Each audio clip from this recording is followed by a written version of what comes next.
Halo netizen, selama ratusan tahun, Belanda menguasai Nusantara dengan jumlah orang Eropa yang sangat sedikit.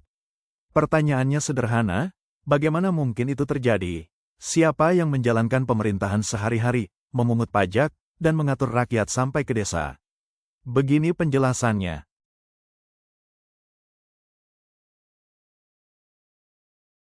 Jawaban atas pertanyaan bagaimana Belanda bisa menguasai Nusantara dengan jumlah orang Eropa yang sangat terbatas sebenarnya terletak pada satu strategi lama yang sering kita dengar, tetapi jarang dibedah secara serius, yaitu divide et impera.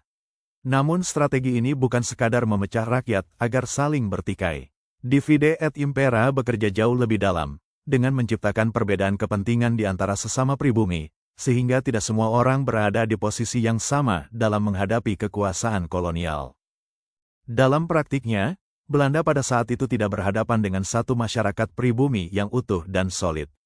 Nusantara pada abad ke-18 dan ke-19 adalah ruang politik yang penuh persaingan. Kerajaan-kerajaan saling berkonflik, elit lokal bersaing mempertahankan pengaruh, dan kelompok-kelompok sosial memiliki kepentingan yang berbeda-beda.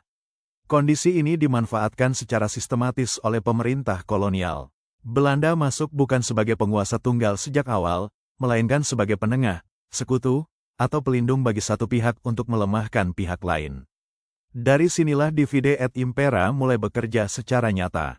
Seiring waktu, strategi ini melahirkan lapisan pribumi yang diuntungkan oleh sistem kolonial. Jabatan, perlindungan politik, dan keuntungan ekonomi diberikan kepada elit tertentu, sementara kelompok lain ditekan dan dipaksa patuh.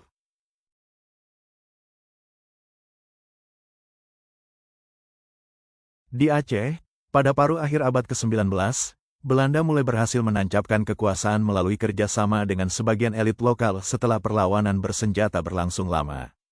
Tokoh-tokoh pribumi seperti Teuku Panglima Maharaja Tibang Muhammad, Tengku Muhammad Arifin, Pang Laut yang merupakan anak buah Cut Nyadin, serta Teuku Lebeh yang menjadi orang kepercayaan Teuku Umar, tercatat bekerja sama dengan pemerintah kolonial. Selain mereka, sebagian besar ule balang atau pemimpin daerah juga masuk ke dalam struktur pemerintahan kolonial. Di Riau, khususnya di Kesultanan Siak, strategi divide et impera Belanda terlihat jelas melalui konflik elit yang berlangsung panjang.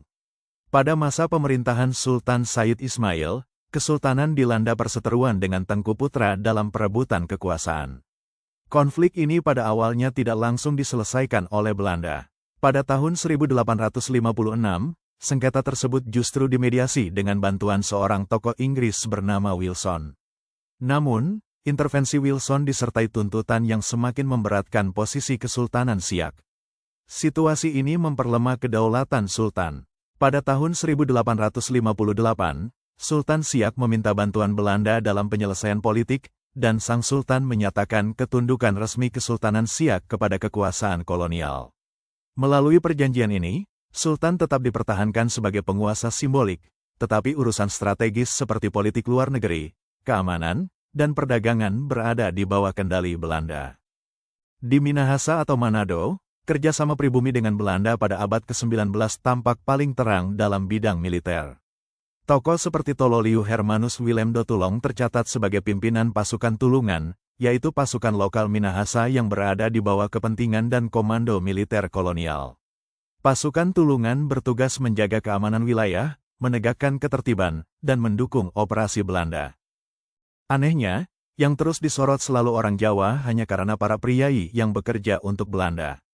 Padahal di banyak wilayah luar Jawa, kekuasaan kolonial justru sering terbentuk lebih cepat, lewat kaum bangsawan yang bersedia takluk demi jabatan, uang, dan perlindungan.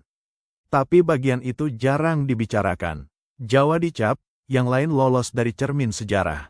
Jadi masalahnya bukan siapa yang paling bersalah, melainkan siapa yang paling sering menyalahkan orang lain, sementara kolaborasi di tempat sendiri sengaja disembunyikan. Itu saja, terima kasih.